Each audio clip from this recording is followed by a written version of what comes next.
Ricky Nelson was born on May 8, 1940, in Teaneck, New Jersey. His life was far from ordinary from the very beginning. His father, Ozzie Nelson, was a big band leader, and his mother, Harriet Hilliard, was already a movie actress. Ricky grew up in the spotlight. While most kids were playing in their yards, Ricky was spending time in recording studios and on sets. His family had a popular radio show called The Adventures of Ozzie and Harriet, which was famous across America even when Ricky was just a baby. By the time Ricky was 8 years old in 1949, he joined the family's radio show along with his older brother David. At an age when most boys were riding bikes or playing with friends, Ricky was memorizing scripts, performing in front of microphones, and earning money. Audiences loved him because he was natural and charming. By the time he turned 10, he was already a household name in America. But fame came with a cost. Ricky didn't have a normal childhood. There were no birthday parties with classmates or sports games. His life was filled with work, cameras, and public attention. His home in Los Angeles became part of the TV show, so even his private life became entertainment. Inside the house, there were rehearsals and script readings. It was less of a home and more of a production studio. Ricky also had asthma, which made his life harder. It wasn't just light wheezing. He had serious breathing issues that kept him home from school and away from other kids. This made him quiet and thoughtful, and he spent a lot of time reading and listening to music indoors. This calm and gentle side of him later became part of his on-screen charm. At first, actors played Ricky and David on the radio show, but the real brothers wanted to play themselves. By 1949, they got their wish and started performing as themselves. This was a new idea at the time, real-life family members playing themselves on a scripted show. It blurred the line between fiction and reality, but audiences loved it. Ricky became even more famous. In 1957, everything changed. At age 17, Ricky performed the song I'm Walkin' by Fats Domino on the family's TV show. The performance was electric. Teenage girls across America went wild, and the single sold over 1 million copies. Just like that, Ricky became a rock and roll star. His music career took off fast. That same year, he released Bebop Baby, which had 750,000 advanced orders before it even hit stores. It eventually sold over 1 million copies and became a huge hit. But behind the fame, Ricky was living a wild life. He was charming on screen but rebellious in private. He started dating girls secretly and partying more often. One of his early relationships was with Marianne Gabba, who played his girlfriend on TV. Off-screen, their romance was intense. He even gave her a gold ring engraved with, "To Marianne, love Rick." But Ricky didn't take the relationship as seriously as she did, and soon he was moving on to other girls, like singer Laurie Collins, with whom he also wrote songs. His parents, especially his father Ozzie, were very strict. Ozzie didn't like Ricky dating so many girls and thought that love would distract him from his career. Even though Ricky was making $500 a week by his teenage years, his dad controlled the money and only gave him a small allowance. He also made sure Ricky didn't appear on shows like The Ed Sullivan Show so that all the attention stayed on the family's program. Despite all this control, Ricky continued to grow more independent. He began to rebel in small ways, like growing out his sideburns and slicking back his hair. He kept seeing girls in secret and going to parties, even though his parents tried to stop him. In October 1957, Ricky released his first album titled Ricky. It quickly reached #1 on the Billboard LP chart and stayed there for 2 weeks, making him the youngest artist to achieve that at the time. Every week, when The Adventures of Ozzie and Harriet aired on TV, millions of people saw Ricky perform new songs. This was a smart strategy by his father, who used the show to promote Ricky's music. One big success came in 1958 when Ricky released Poor Little Fool. At first, he didn't even want to record the song, but radio stations loved it. The record label released it anyway, and it became the first song ever to top Billboard's brand new Hot 100 chart. That song alone made music history, and Ricky's name was forever remembered because of it. Between 1957 and 1962, Ricky had 20 songs in the top 40 charts. During that time, only Elvis Presley had more hits. Ricky's first single, Bebop Baby, sold over 1 million copies, proving he was more than just a TV star. He was a music powerhouse. Despite all this success, Ricky's life behind the scenes was complex. Fame had brought him money, girls, and freedom, but also pressure, control from his parents, and emotional struggles. Still, his music and performances left a lasting impact on American pop culture, and his legacy continues through the songs and stories that made him a star. Before Ricky Nelson's album was even released, it had already received $750,000 in pre-orders. That kind of success was rare, especially for a teenager. His contract was just as impressive. He was guaranteed $50,000 over 5 years and had full control over his music and album artwork. That level of freedom was almost unheard of for someone his age. The money didn't stop coming in, and his popularity only grew. His records kept selling, boosted by his regular performances on his family's TV show. By 1960, the Ricky Nelson International Fan Club had grown to include 9,000 chapters around the world. Ricky wasn't just wealthy, he was everywhere. In 1959, Ricky also showed he could act. He starred in Rio Bravo alongside legends like John Wayne and Dean Martin. His role as Colorado Ryan was well received and earned him a Golden Globe nomination as one of the most promising newcomers in Hollywood. But while his acting career was growing, his personal life started to change too. Ricky was living large, wearing custom-made suits, driving luxury cars, and hanging out in high-end clubs. He had a reported monthly allowance of $5,000, which would be about $50,000 in today's money. The fame was making him more than just a teen idol. It was turning him into a Hollywood star with expensive tastes.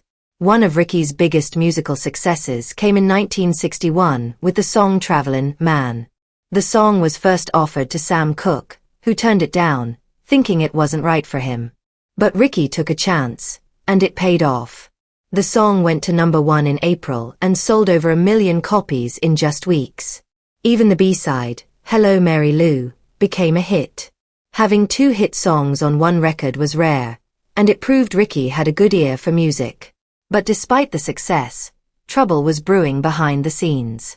Ricky became frustrated with the older musicians on his albums. Many of them didn't respect rock and roll and didn't take his ideas seriously. One even told him, "Kid, this ain't music." Ricky had enough. He fired the older players and formed his own band with young musicians who shared his vision. It cost him a lot, salaries, equipment, and travel, but it gave him control. One of those new bandmates was James Burton, who would later become a legend in his own right. For Ricky, this wasn't just about music, it was about respect. But just as Ricky was gaining control of his music, a storm was coming. In February 1964, the Beatles appeared on The Ed Sullivan Show and changed everything. By April, they held the top 5 spots on the Billboard charts. The music world shifted almost overnight. Even Elvis struggled. Ricky was no exception. His 1964 song For You barely made it into the top 40. His once unstoppable fame was slipping away. The British invasion had rewritten the rules of popular music. At the same time, Ricky's personal life became more complicated. He met 16-year-old Kristen Harmon on Christmas Day in 1961. He was 21. She was the daughter of football star Tom Harmon and actress Elise Knox, and the sister of future TV star Mark Harmon. On the surface, they looked like the perfect Hollywood couple, both attractive, famous, and raised in the spotlight. But the relationship quickly turned into a long, painful struggle. Rick was still under his father Ozzy's control financially, while Kristen, used to a wealthy lifestyle, expected the best of everything. Rick tried to keep up, but the constant spending on homes, cars, designer clothes, and vacations drained his finances. By the late 1970s, Rick was nearly broke. When they got married on April 20, 1963, it wasn't a romantic moment. Kristen was already pregnant, and her Catholic parents pushed for a quick wedding. Rick wasn't Catholic, but he had to take classes and agree to raise their children in the Catholic faith. It wasn't his choice. It was a condition. Their marriage began under pressure, and it never really let up. Oddly, Rick's parents loved Kristen. They had turned away every other girl Rick had dated, but Kristen seemed perfect to them, elegant, well-connected, and from a respected Hollywood family. But behind the scenes, things fell apart quickly. Rick was used to his father's strict rules about money, but now he had a wife who wanted to spend without limits. They didn't budget, they just spent. When Rick's music career slowed down in the mid-1970s, the bills didn't. Kristen wanted him home more, but Rick had to keep touring to make ends meet. He was emotionally and financially stretched thin. Eventually, the marriage that once looked perfect ended in a $1 million legal mess. Kristen even appeared on the adventures of Ozzie and Harriet after they married, playing herself. It helped bring in more income, but instead of helping, it encouraged more spending. Neither Rick nor Kristen knew how to save. They had agents, accountants, and assistants around them, but no one stopped the financial bleeding. Rick, who once lived by his father's strict money rules, was now drowning in expenses to keep up appearances. Kristen, feeling stuck in a fake TV world and a failing marriage, began pulling away emotionally. By the time their problems reached the surface, it was already too late. In 1965, Rick and Kristen starred in a movie called Love and Kisses, directed by his father. The film was about a young couple who elope and struggle to live with the husband's parents. Though it was meant to be light-hearted, the real-life parallels made it uncomfortable to watch. Rick was 25 but played a high schooler, and Kristen's performance didn't win much praise. Behind the scenes, their marriage was already falling apart. Ozzie had used the film to reflect their real-life issues, which made the whole project feel more like therapy than entertainment.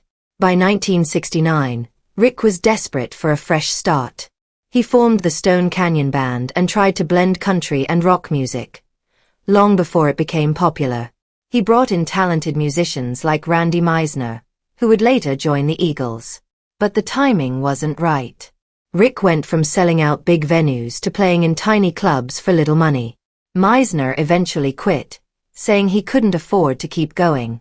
Rick's albums like Rick Sings Nelson and In Concert were creative and ahead of their time, but they didn't sell well. Rick was chasing artistic freedom, but it was costing him everything. His fame, his money, and almost his career. Then came the moment that broke him. On October 15, 1971, he performed at Madison Square Garden during a rock and roll revival concert. He expected the crowd to cheer, but instead he was booed. He had dropped the Y from his name to become Rick Nelson, and performed new songs like Honky Tonk Women. The crowd wanted the old hits. Some said the booing had more to do with tension between police and fans in the audience. But Rick took it personally. He left the stage embarrassed and watched the rest of the concert from backstage. He eventually returned to perform the classic hits, and the crowd applauded, but the emotional damage was already done. That night inspired him to write Garden Party, a song about being true to yourself even when others don't understand. It was personal, heartfelt, and honest. The chorus said it all: "You can't please everyone, so you got to please yourself."